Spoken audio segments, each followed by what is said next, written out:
ቤቨርሊ ሂልስ 2016 እንደ አውሮፓውያን ዘመን አቆጣጠር የኤፍቢአይ ሰራዊት አባላቶች የፌዴራል ፍርድ ቤት ትዕዛዝ ይዘው የሊዮናርዶ ዲካፕሪዮን ግዙፍ መኖሪያ ቤት በድንገት ወረሩት።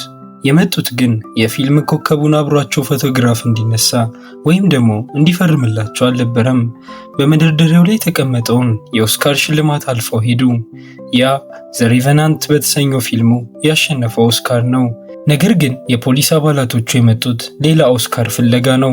በአንድ ወቅት የማርሊን ብራንዶ ንብረት የነበረውንና በሊዮ የግል ክምችት ውስጥ የሚገኘውን $600,000 በላይ የሚያወጣውን ኦስካር ለመውሰድ መጡ።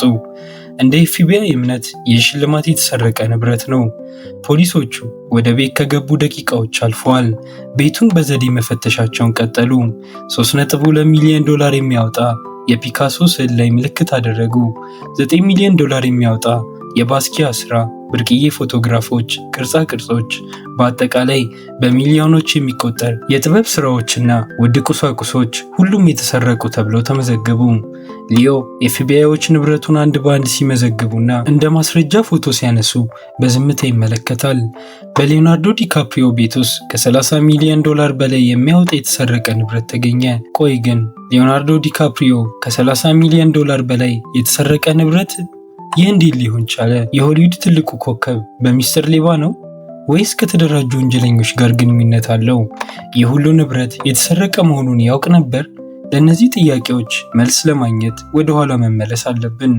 ከዛ በፊት ግን ቻናላችንን ሰብስክራይብ ካላደረጉ ይህን የመሰሉ ለዛ ያላቸው እንዲሁም ለጆሮ የሚስማሙ ትረካዎችን በየወቅቱ እንዲደርሷችሁ አሁኑኑ ሰብስክራይብ አድርጉን። ቅድም ያነሳናቸውን ጥያቄዎች ለመመለስ ወደ 2012 እንደ አውሮፓውያን ዘመን አቆጣጠር ላስ ቬጋስ ውስጥ ወደ ተደረገ አንድ የልደት ድግስ እንሂድ። ይህ በሰው ልጅ ታሪክ ውስጥ እጅግ ውዱ የልደት ድግስ ነው። አንድ ግለሰብ ለአንድ ምሽት ድግስ ብቻ $3 ሚሊዮን አወጣ። ቦታው በፓላዞ ሆቴል ውስጥ የሚገኝ እጅግ ውድ ክፍል ነው። መዝናኛው ካንዬ ዌስት በቀጥታ ሙዚቃውን ያቀርባል። ጄሚ ፎክስ በመድረክ ላይ ነው። ብሪትኒ ስፒርስ ደግሞ ከኬክ ውስጥ ዘላ በመውጣት ባለልደቱን ሰርፕራይዝ ለማድረግ ተዘጋጅታለች። ብሪትኒ ለ5 ደቂቃ ብቻ ለመታየት ባለ 6 አሃዝ ክፍያ ተከፍሏታል። የእንግዶቹ ዝርዝር የኦስካር ሽልማት ማግስት የሚደረግ ድግስ ይመስላል። ሊዮናርዶ ዲካፕሪዮ፣ ብራድሊ ኩፐር፣ ኪም ካርዳሺያን፣ ፓሪስ ሂልተን፣ ሮበርት ዲኒሮ፣ ሞዴሎች፣ አትሌቶች፣ ቢሊዮነሮች፣ በሆሊውድ ውስጥ ስም ያለው ሁሉ እዚህ ያለ። ሻምፓኝ እንደ ውሃ ይፈሳል። ተራ ሻምፓኝ አይደለም። እያንዳንዱ ጠርሙስ $10,000 ያወጣል። በዚህ ሁሉ ትርምስ መሃል በዓለም ላይ ባሉ ታዋቂ ሰዎች ተከበው የልደቱ ባለቤት ቆሟል። አንድ ወፍራም ላብ የሚያጠምቀውና ልኩ ያልሆነ ልብስ የለበሰ እስያዊ ወጣት ከቦታው ጋር በፍጹም የማይመጥን በስተት ድግስ ውስጥ የገባ አካውንታንት ይመስላል። ማንም ማንነቱን በትክክል ያውቅም፣ ነገር ግን ሁሉም የእሱን ሻምፓኝ ይጠጣል፣ የእሱን ምግብ ይበላል፣ እሱን ያከብረዋል። ምክንያቱም ሁሉንም ነገር የሚከፍለው እሱ ነው። ሊዮናርዶ ዲካፕሪዮ ወደ እሱ ጠጋ ብሎ ያወራዋል፣ ይስቃሉ፣ አብሮ ፎቶ ይነሳሉ። ለመጀመሪያ ጊዜ የተገናኙት እዚህ ነው። ሊዮ ወደፊት በ10 ሚሊዮኖች የሚቆጠር የተሰረቀ የጥበብ ስራ ከሚሰጠው ሰው ጋር ጓደኛ የሆነው እዚህ ምሽት ላይ ነው። የሰውየው ስም ጆሎ ይባላል።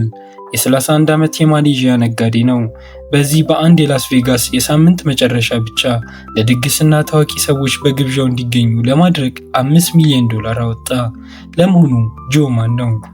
ይህን ሁሉ ገንዘብ ከየት አመጣው? ስሙን እንኳ ለማያውቁ የሆሊውድ ኮከቦችስ ለምን በሚሊዮን የሚቆጠር ዶላር ይከፍላል? ምክንያቱም ይህ ልክ የሌለው ልብስ የለበሰ አይናፋር የሚመስለው ማሌዥያዊ ወጣት በታሪክ ታይቶ የማይታወቅ ግዙፍ የገንዘብ ዘረፋ ፈጽሟል። ከአንድ ሀገር ሙሉ $4.5 ቢሊዮን ሰርቀው በሻምፓኝ በታዋቂ ሰዎችና በልደት ድግስ ያባክነዋል። ነገር ግን አንድ ሰው እንዲህ ያለ ግዙፍ ዘረፋ እንዴት ሊፈጽም ይችላል? ይህንን ለመረዳት ወደ መጀመሪያው ታሪክ መመለስ አለብን። ሴራው እንዴት ተጀመረ? 2005 እንደ አውሮፓውያን ዘመን አቆጣጠር ፔንሲልቬኒያ ዩኒቨርሲቲ ጆ $4.5 ቢሊዮን እንዲሰርቅ የሚረዳውን ሰው ለመጀመሪያ ጊዜ አገኘ። ሁለቱም ገና ተራ ተማሪዎች ናቸው። ጆ በማሌዥያ ያለው ቤተሰቡ ሀብታም ቢሆንም ቢሊዮኖችን የሚሰርቅበት አቅም ግን አልነበረውም። ታዲያ ጆ እንዴት የማሌዥያ የወደፊት ጠቅላይ ሚኒስትር የቅርብ ሰው ሊሆን ቻለ? መልሱ ድግስ ነው። ጆ በዩኒቨርሲቲ እያለ ሁልጊዜ ግዙፍና ውድ ድግሶችን ያዘጋጃል፣ ክለቦችን ይከራያል፣ በሺዎች የሚቆጠር ዶላር የሚያወጡ መጠጦችን ያዛል፣ ታዋቂ ሰዎችን ይጋብዛል። ሌሎች ተማሪዎች ይህ ልጅ ማን ነው? ገንዘቡን ከየት ያመጣዋል? እያሉ ይደነቃሉ። እውነታው ግን ይህ ነው። ገንዘብ አልነበረውም፣ ይበደር ነበር። ከትንንሽ የማሌዥያ ባለ ሀብቶች አሜሪካ ውስጥ ኢንቨስት አድርጌ ትርፍ አመጣላችኋለሁ በማለት ይበደራል። ገንዘቡ ግን ኢንቨስትመንት ውስጥ አይገባም፣ በሻምፓኝና በድግስ ይባክናል። ይህም የሚሆነው ወደ ትልልቅ ሰዎች ዝርዝር ውስጥ ለመግባት ነው። ይህ በኔትወርክ ስም የተደበቀ ማጭበርበር ነበር። ጆ ሰዎች የማይረዱትን አንድ ነገር ተረድቷል።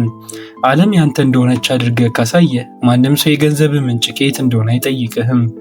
ውድ ድግስ ካዘጋጀ ሰዎች ሀብታም እንደሆንክ ያስባሉ። በራስ መተማመን ካለ ማንም ባንክ አካውንትን አይጠይቅህም። ጆም እየተበደረ እየጨፈረና ከታዋቂ ሰዎች ጋር እየተገናኘ ቀጠለ። እንደ አጋጣሚ ሆነው በ2005 ያገኘው አንድ የክፍሉ ተማሪ የእሱ የእንጀራ አባት የማሌዥያ ጠቅላይ ሚኒስቴር ሆኑ። አሁን ጆ ወደ ማሌዥያ መንግስት ካዝና የሚወስደውን ቁልፍ አገኘ። 2009 እንደ አውሮፓውያን ዘመን አቆጣጠር ማሌዥያ ጠቅላይ ሚኒስቴር ናጂብ ራዛቅ 1MDB የተሰኘ $6 ቢሊዮን የሚያንቀሳቅስ የኢንቨስትመንት ፈንድ አቋቋሙ።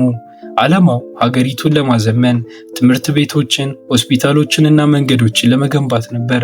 ገንዘቡ ከመንግስትና ከዓለም አቀፍ ባለሀብቶች ተሰበሰበ። ይህንን ገንዘብ እንዲያስተዳድር ደግሞ ጠቅላይ ሚኒስቴሩ ሙሉ በሙሉ የሚያምኑት ሰው ተመረጠ። ያ ሰው ጆ ነበር። የሚያስገርመው ግን ጆ በድርጅቱ ውስጥ ምንም አይነት ይፋዊ ስልጣን ወይም የስራ መደብ አልነበረውም። ስሙ በምንም ሰነድ ላይ አይታይም። ነገር ግን ከበስተጀርባ ሆኖ ሁሉንም ነገር የሚያንቀሳቅሰው እሱ ነው። ጆ ለኢንቨስትመንቱ ቀደም ሲል የተበጀተው $6 ቢሊዮን ላይ ሙሉ ስልጣን ተሰጠው። ምንም አይነት ተቆጣጣሪ ወይም ኦዲተር አልነበረም። ይህ ደግሞ በታሪክ ትልቁን ዘረፋ ለመፈጸም አመቺ ሁኔታን ፈጠረ። ገንዘቡ እንዲሰረቀው ዘረፋው በጣም ቀላልና ብልህነት የተሞላበት ነበር።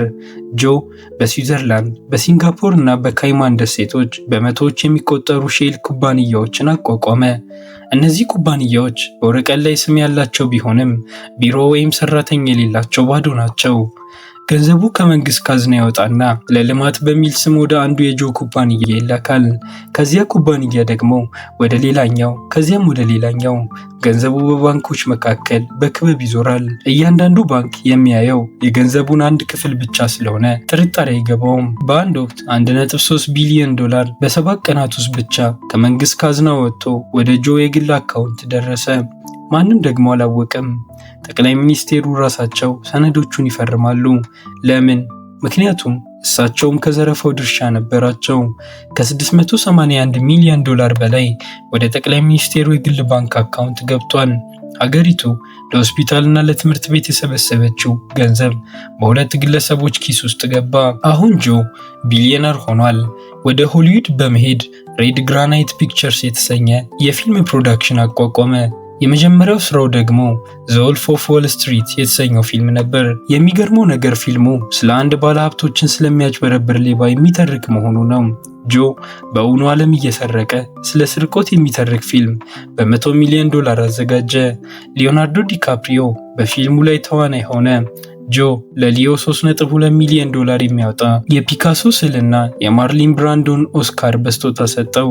ለሱፐር ሞዴል ሚራንዳ ኬር $8 ሚሊዮን የሚያወጣ አልማዝ ገዛላት። ለፓሪስ ሂልተን እና ለጄሚ ፎክስ ውድ ጌጣጌጦችን አበረከተ። ሆሊውድ ውስጥ ገንዘብ ካፈሰስክ ማንም ጥያቄ አይጠይቅህም። የጆ የቅንጦት ህይወት ህገወጥነቱን ለመሸፈን የተጠቀመበት ትልቁ ጭንብል ነበር።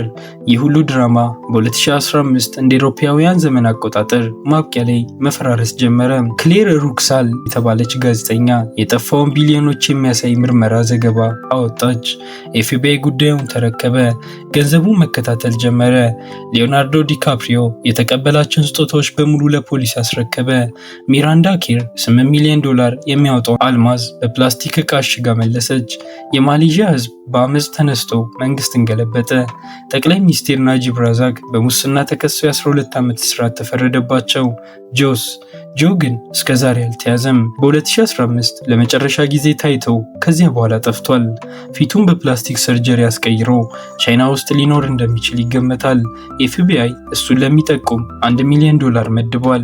ነገር ግን እስካሁን አልተገኘም። ጆ በዘመናዊ ታሪክ ትልቁን ዘረፋ ፈጽሞ የዓለምን ታዋቂ ሰዎች አጃቢው አድርጎ በመጨረሻም እንደ ጉም በኖ ጠፋ። $4.5 ቢሊዮን፣ አንድ ሀገር፣ አንድ ድግስና አንድ ትልቅ ማጭበርበር። ይሄ ታሪክ ከተመቻችሁ በየወቅቱ ይህን የመሰሉ ለዛ ያላቸው እንዲሁም ለጆሮ የሚስማሙ ትረካዎችን ለማግኘት ላይክ፣ ሼር እንዲሁም ሰብስክራይብ ማድረጉን አይዘንጉ። በቀጣይ ቪዲዮ እስከምንገናኝ ሰላም ይቆዩን።